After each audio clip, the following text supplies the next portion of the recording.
అంటే మీరు యాక్టింగ్ ఇన్స్టిట్యూట్లో యాక్టింగ్ నేర్చుకున్న తర్వాత ప్రభాస్ గారికి అసిస్టెంట్కి ఎలా వెళ్ళగలిగారు? అది మాత్రం ఆ జర్నీ ఎక్కడ చూడలేదు నేను. ఇక్కడ మధు ఇన్స్టిట్యూట్ అయిపోయిందండి. ఓకే. సో ఐఎమ్ ట్రయల్స్లో ఉన్నాను. ఎక్కడ చూసినా మనకు అవకాశాలు రావట్లేదు.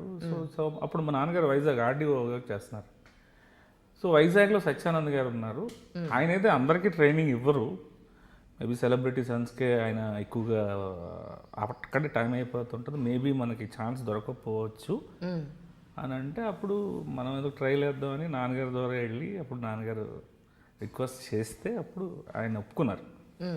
అప్పుడు ఆ బ్యాచ్లో సత్యానంద్ గారు బ్యాచ్లో నేను ప్రభాస్ గారి పక్కన వన్ ఆఫ్ ద నలుగురు ఉండేవాళ్ళు. అందులో నేను ఒకడిని, షరాఫత్ అని, కుమార్ అని ఒక ప్రిన్సిపల్, రాజా శ్రీధర్ అని ఇప్పుడు చిన్న చిన్న క్యారెక్టర్స్ వేస్తూ ఉంటాడు. పెళ్లి కొడుకు మా friend, first is a hero. Okay. So cinema మర్చిపోయాను. అబ్బాయి హీరో అయితే క్రాస్ కోర్స్ వచ్చాడు తను. ఓకే. అర్జెంటుగా సినిమా షూటింగ్ స్టార్ట్ అయిపోతుంది, 20 డేస్లో ఈ అబ్బాయిని ఫినిష్ చేయాలని చెప్పి అప్పటికప్పుడు మాతో పాటు ట్రైనింగ్ క్లాసెస్కి వచ్చాడు.